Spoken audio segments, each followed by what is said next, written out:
Income tax के अंदर एक ऐसा प्रोविजन आया है जिसने सभी को हिला के रखा हुआ है। ये प्रोविजन सभी पर एप्लीकेबल है और सभी के चिंता का विषय बना हुआ है कि हमें जो पेमेंट्स करनी है वो 15 दिन के अंदर करनी है, 45 दिन में करनी है, किस पे लागू है, किस पे लागू नहीं है। और वैसे भी जब कोई चीज एट लार्ज जब एक मशहूर होती है समझ लो, या एट लार्ज एप्लीकेबल होती है, तो उसकी कुछ अफवाहें भी आनी शुरू हो जाती है। तो इसी के रिगार्डिंग आज हम सिरसा के, जैसे ना हम सभी लोग जो चार्टर्ड अकाउंटेंट्स हैं, हम खुद को अपनी लाइन का शेर समझते हैं, लेकिन हम जो सभी शेर लोग हैं जिनको सवा शेर समझते हैं, हम उनके साथ आज बैठे हैं। मतलब सीए अशोक सिंघल जी, जो इनकम टैक्स में बड़ा अच्छी नॉलेज रखते हैं। तो हमारा ये भी प्लान था कि क्यों ना हम ये जो इतना पब्लिक एट लार्ज जो एप्लीकेबल होने वाला प्रोविजन है, इसके बारे में हम अशोक सर से ही डिस्कस करें। तो सबसे पहले तो मैं अशोक सर का वेलकम करता हूं इस वीडियो के अंदर, या आपने हमें टाइम दिया। सर, ये जो 15 डेज 45 डेज ये जो पेमेंट का जो प्रोविजन की जो बात हो रही है, ये क्या है, किस पे एप्लीकेबल है, क्या चीज है, ये थोड़ा सा आप डिटेल में बताइए sir. Thank you very much दरवेश जी, जो आपने ये इतना बर्निंग टॉपिक जो आजकल चल रहा है, तो लोगों को इसके बारे में पूरी जानकारी हो कि ये क्या है, आपने ये सेशन रखा। तो मैं पूरा प्रयास करूंगा इसमें ज़्यादा से ज़्यादा इसको क्लैरिफाई करने की कोशिश करूंगा। ये जो इनकम टैक्स का नया रूल आया है, फाइनेंस एक्ट 2023 में इनकम टैक्स एक्ट का सेक्शन 43B में H एक सब क्लास ऐड की गई थी। इसके अंतर्गत क्या है कि अगर आप चाहे बिजनेस कर रहे हैं, चाहे आप प्रोफेशन कर रहे हैं, अगर आप किसी सामने वाले व्यक्ति से कोई माल या सर्विस परचेज करते हैं, ठीक है जी, और सामने वाली पार्टी माइक्रो या स्मॉल एंटरप्राइजेस के तौर पे रजिस्टर्ड है, ठीक है जी, तो उसको आपको एक नियत अवधि के अंदर अंदर ही पेमेंट करनी होती है, ठीक है जी। अगर आप उस नियत अवधि के अंदर अंदर पेमेंट नहीं करते हैं, ठीक है जी, और 31 मार्च यानी कि आपका जो क्लोजिंग है, आपका जिस दिन बैलेंस शीट बनती है, हाँ जी, उस दिन भी वो पेमेंट आउटस्टैंडिंग है और ओवरड्यू पेमेंट है, ठीक है, तो उसका आपको इनकम टैक्स में क्लेम नहीं मिलेगा, या दूसरे शब्दों में कहें कि वो एक्सपेंडिचर या वो परचेस आपकी इनकम में ऐड हो जाएगी। ओके ओके, ठीक है जी। इसमें जो व्यक्ति माल, जिससे हम माल खरीद रहे हैं या सर्विस ले रहे हैं, ठीक है जी, वो माइक्रो या स्मॉल एंटरप्राइजेस होना जरूरी है, ठीक है।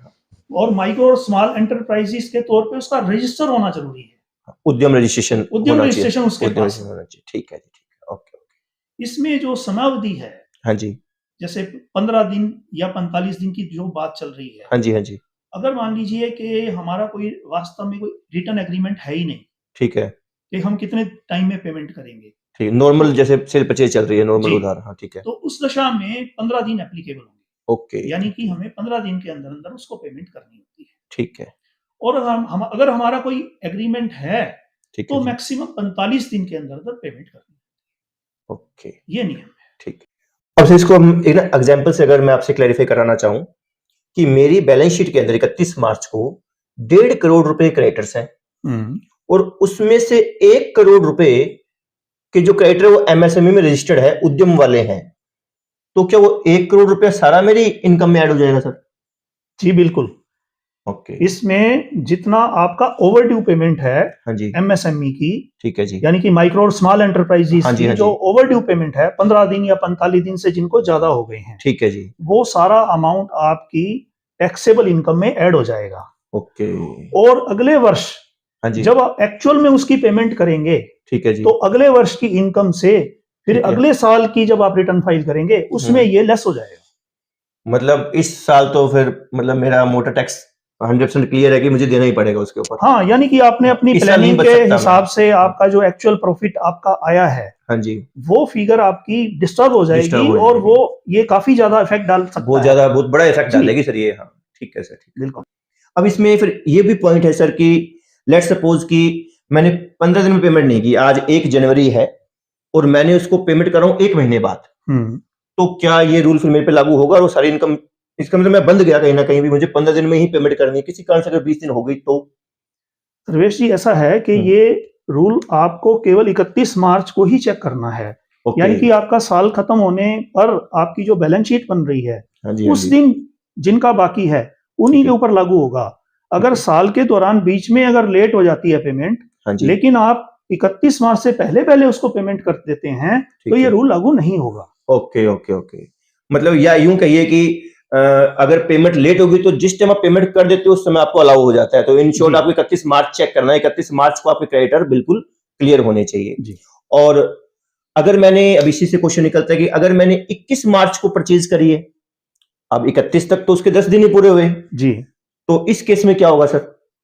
इसमें क्योंकि अभी जो ड्यू टाइम था वो पूरा नहीं हुआ। हाँ जी, वो मान लीजिए कि आपका 5 अप्रैल को पूरा 5 अप्रैल को पूरा होता, ठीक है। तो अगर आपका 31 मार्च को वो पेमेंट पेंडिंग है, लेकिन उसका टाइम पड़ा है 5 अप्रैल तक आपको पेमेंट करनी है और आप 5 अप्रैल तक पेमेंट कर देते हैं, तब तो ठीक है। ठीक है जी। लेकिन अगर आप 5 अप्रैल तक भी पेमेंट नहीं करते तो ये भी ओवरड्यू पेमेंट मानी जाएगी और उस केस में ये भी आपका एडबैक हो जाएगा।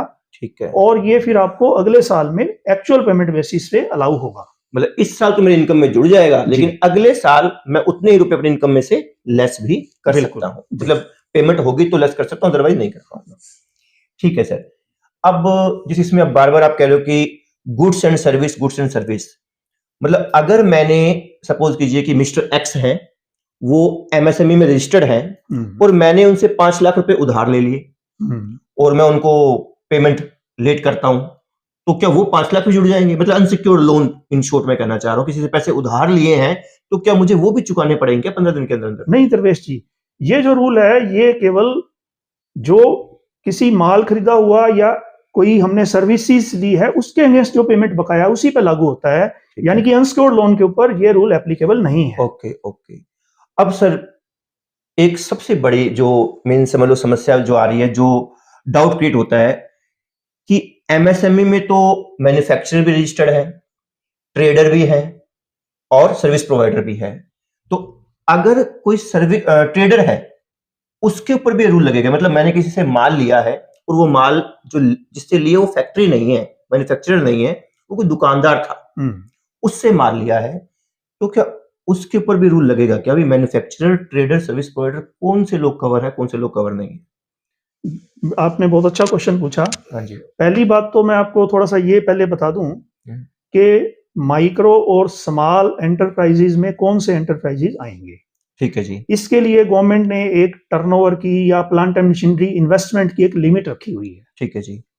जिनकी प्लांट एंड मशीनरी की इन्वेस्टमेंट 10 करोड़ रुपए से कम है, ठीक है जी, और जिनकी टर्नओवर भी 50 करोड़ रुपए से अधिक नहीं है, ठीक है जी, यानी कि प्लांट एंड मशीनरी की इन्वेस्टमेंट 10 करोड़ और टर्नओवर उनकी 50 करोड़ से अधिक नहीं है, ठीक है जी, केवल वो लोग ही माइक्रो और स्मॉल एंटरप्राइजेज में आते हैं। दूसरी बात यह है कि ये लोग, इनका एमएसएमई एक्ट के अंतर्गत रजिस्टर होना भी जरूरी है। यानी कि उद्यम रजिस्ट्रेशन, होना चाहिए। यानी कि उन्होंने उद्यम रजिस्ट्रेशन लिया हो। मान लीजिए कि टर्नओवर क्राइटेरिया में तो वो कम है, उनकी 50 करोड़ से कम टर्नओवर है, लेकिन उन्होंने रजिस्ट्रेशन नहीं ले रखा, तो उनको हम माइक्रो या स्मॉल एंटरप्राइजेज नहीं कहेंगे। ठीक है, ठीक। पहली बात तो ये है।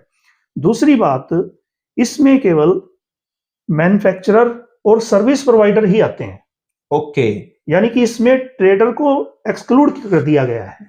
ये बड़ी इंपॉर्टेंट बात कह रहे हैं सर। अब ये जो आप एक्सक्लूजन कह रहे हो सर, ये सबसे बड़ी समस्या है कि अब आज के दिन मार्केट में क्या चल रहा है कि सभी लोग कवर्ड हैं, सभी लोग कवर्ड हैं। मतलब अगर मैं किसी ट्रेडर से माल लेता हूं, किसी होलसेलर से या रिटेलर से, उनसे अगर माल लेता हूं तो उनकी पेमेंट चाहे मैं जब मर्जी करूं इस रूल के तहत, बिल्कुल मुझे कोई समस्या नहीं है। तो ये बड़ी इंपॉर्टेंट बात है कि ट्रेडर्स के ऊपर ये रूल नहीं लगता। अगर आप माल खरीदते हो दुकानदारों से, होलसेलर्स वगैरह से खरीदते हो, तो आपके ऊपर ये रूल नहीं लगेगा। अगर आप फैक्ट्री से खरीदते हो तो वो एमएसएमई वाली फैक्ट्री होनी चाहिए, छोटा मैन्युफैक्चरर होना चाहिए। और कोई रिलायंस कंपनी से खरीदा, मान लो आपने रिलायंस जैसी कोई बड़ी कंपनी है जो एमएसएमई में नहीं आती, उन लोगों से माल लेते हो तो भी ये रूल नहीं लगेगा। इसमें मैं एक पॉइंट और आपको बता दूं कि जो ट्रेडर की बात आपने करी, हाँ जी, हालांकि ट्रेडर माइक्रो या स्मॉल एंटरप्राइजेस के तौर पे रजिस्टर हो सकता है, उद्यम रजिस्ट्रेशन उसका हो सकता है, बिल्कुल होता है, उनका होता है कई बार, लेकिन गवर्नमेंट ने उनको केवल बैंक से जैसे वो लोन ले रहे हैं, हाँ जी, तो प्राइमरी सेक्टर जो लैंडिंग है, हाँ जी, उसका बेनिफिट देने के लिए केवल उनको रजिस्ट्रेशन दिया है। इसका सर कोई आप कोई कोट कर सकते हो भी ट्रेडर को बाहर हम जैसे कर रहे हैं, कोई लीगल प्रोविजन कोई आपके पास हो ऐसा जो ये जस्टिफाई करते हो हाँ ट्रेडर इस रूल के कारण बाहर है भाई? इसका गवर्नमेंट ने एक ऑफिस मेमोरेंडो 1/9/2021 को एक निकाला था। ठीक है जी, जिसके तहत इसी कॉपी पड़ी है ना जी, जिसके तहत ठीक है इसमें बड़ा क्लियर कट लिखा हुआ है, ठीक है जी, कि जो ट्रेडर्स हैं उनको डिलेड पेमेंट का बेनिफिट नहीं मिलेगा।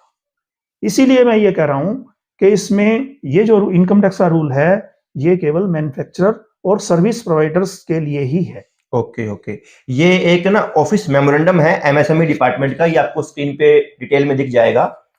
मतलब इसमें ये क्लियरली मेंशन्ड है कि ट्रेडर्स के ऊपर ये प्रोविजन नहीं लगता, भी लिखा हुआ इसके अंदर कि भाई होलसेल ट्रेड और रिटेल ट्रेड के जो एमएसएमईज है restricted up to priority sector lending only and any other benefit including provisions of delayed payment as per MSMED Act are excluded। तो ये एक तरह से लीगल बैक है हमारी बात की, जो आप बात कह रहे हैं उसका ये एक लीगली बैक करता है ये डॉक्यूमेंट। तो इस डॉक्यूमेंट की आप सब लोग हेल्प ले सकते हैं जब भी कहीं ये अफवाहें आपको सुनने को मिले कि ट्रेडर्स के ऊपर ये चीज एप्लीकेबल है या नहीं, तो हम कह सकते हैं एप्लीकेबल नहीं है।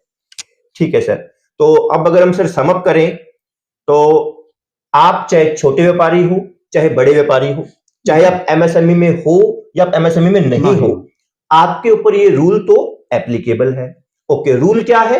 रूल ये है कि जिनसे आप गुड्स या सर्विसेज खरीदते हो, पैसे उधार लेने की बात नहीं है, जिनसे आप गुड्स या सर्विसेज खरीदते हो, अगर वो एमएसएमई में रजिस्टर्ड है तो आपको पेमेंट 15 दिन के अंदर करनी है, यही बात है ना सर? और अगर एग्रीमेंट है तो सर 45 डेज, मैक्सिमम 45 डेज तक आपको पेमेंट करनी है। इंपॉर्टेंट ये भी है कि गुड्स खरीदना किससे है? ओनली फैक्ट्री वाले से खरीदना है, ऐसे मैन्युफैक्चरर से खरीदना है जो एमएसएमई में रजिस्टर्ड है। अगर आप दुकानदार से खरीदते हो, ट्रेडर से खरीदते हो, तो आपके ऊपर ये रूल नहीं लगेगा। ये बड़ा इंपॉर्टेंट पॉइंट है सर हमारे डिस्कशन का, सबसे इंपॉर्टेंट पॉइंट ही मेरे हिसाब से यही निकलेगा सर, लोगों को डाउट ही बड़ा था इसके ऊपर। तो आपको ये अच्छा, जब आप पेमेंट कर दोगे उनको, लेट सपोज कि इसकी एक कट ऑफ डेट आप सुन लीजिए 31 मार्च है, 31 मार्च से पहले आपने सारी पेमेंट्स कर देनी है। अगर आपने लास्ट के दिनों में, मार्च के लास्ट के अंतिम दिनों में कोई परचेज करी है तो अपने 15 दिन गिन लीजिएगा, 5 अप्रैल 10 अप्रैल जो भी बनती है तब तक आप पेमेंट कर दीजिएगा। अगर नहीं करोगे तो जितने रुपए का आपका माल उधार खरीदा हुआ है, जिसकी पेमेंट आपने नहीं करी है, वो आपकी इनकम में एड बैक हो जाएगा। और ध्यान रखिएगा ये अमाउंट बहुत बड़ी होने वाली है, अगर आपने इसकी इग्नोरेंस की, अगर आपने इस पर ध्यान नहीं दिया तो आपकी इनकम में बहुत बड़ी अमाउंट ऐड होके आ जाएगी और उसका टैक्स भी 30% के हिसाब से बहुत ज्यादा पड़ जाएगा, क्योंकि हाई अमाउंट है तो स्लैब तो नो डाउट ऊपर वाली जाने वाली है। तो सर बहुत बहुत धन्यवाद, आपने ये बड़ा इंपॉर्टेंट प्रोविजन था जो हम सब के लिए ही क्या एक तरह से ना डिस्कशन का पॉइंट था, क्लियर हो नहीं रहा था। व्हाट्सएप यूनिवर्सिटी से बहुत सारी अफवाहें हमारे सामने आ जाती है, तो ये जो अभी आपने स्पेशली ये जो प्रोविजन का जो लीगली बैक करके डॉक्यूमेंट दिया है, ऑफिस मेमोरेंडम दिया है, ये बहुत ज्यादा हेल्प करेगा भी, जो ये जस्टिफाई करता है कि ट्रेडर्स इसके अंदर शामिल नहीं है। तो थैंक्स अ लॉट सर, बहुत बहुत धन्यवाद आपका। Thank you very much. Thank you very much.